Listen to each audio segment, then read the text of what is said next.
Good morning, students. Welcome back to your online teaching of study with Anuradha Dubey. Today, we are going to be looking at part 3 of the chapter, The Union Executive. In part 1 and part 2, I explained you about the political and the permanent executives, the president and his qualifications, tenure, impeachment, electoral college, and the single transferable vote system. Let's start with the power of the president. The most important power of the president are first, executive power. The Constitution lays down that the executive power of the Union shall be vested in the President. His executive powers are: he makes all important appointments such as those of governors, the Chief Justice, and the judges of the Supreme Court and the High Court, the Prime Minister.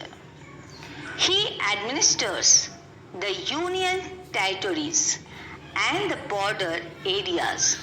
He assumes to himself all or any of the functions of the government of the state when the state is put under president's rule. So these are the executive power of the president. Now we will come to the diplomatic powers. He has the power of appointing Indian ambassadors to other countries. He receives ambassadors, high commissioners, and diplomatic envoys from foreign countries. All treaties and international agreements are concluded in the name of the President. The President represents India in international conferences. Now the legislative power. The President is an integral part of the Parliament. His legislative powers are: he addresses the first session of the Parliament after the general elections and the first session of each year. He issues ordinances when the Parliament is not in session. He summons or dissolves the Lok Sabha and orders fresh elections.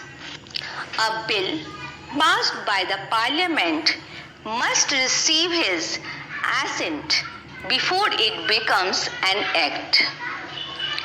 He nominates 12 members to the Rajya Sabha and 2 Anglo-Indian members to the Lok Sabha. Now the financial powers. No money bill can be introduced in Parliament without the prior assent of the President. He causes the annual budget and the annual financial statement to be laid before the Parliament. Now next, that is the military power. The President is the supreme commander of the armed forces of India. He appoints the chiefs of the 3 wings of the armed forces subject to certain rules and regulations.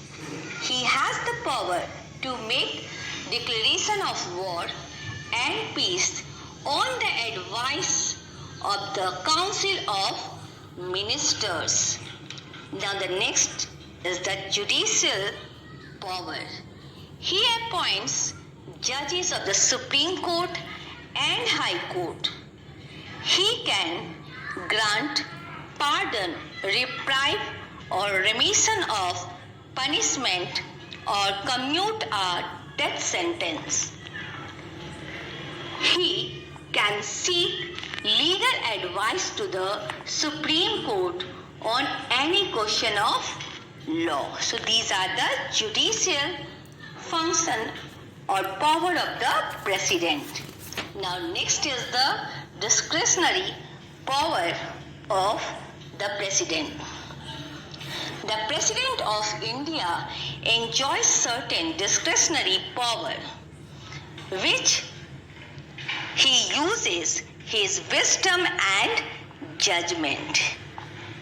The power to decide who should be given the first opportunity to form the government in case of hung parliament. Appointment of a prime minister in case of sudden death of the incumbent and dissolution of the Lok Sabha.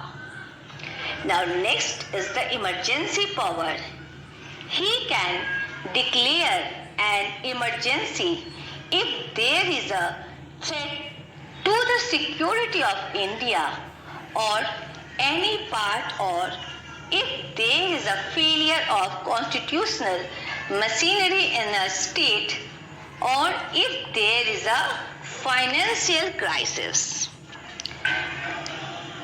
So all these are the power of the president, and these are there in your part 3. Tomorrow I will explain you part 4. In part 4 I will explain you about the vice president and his power and qualifications. Thank you and God bless you all.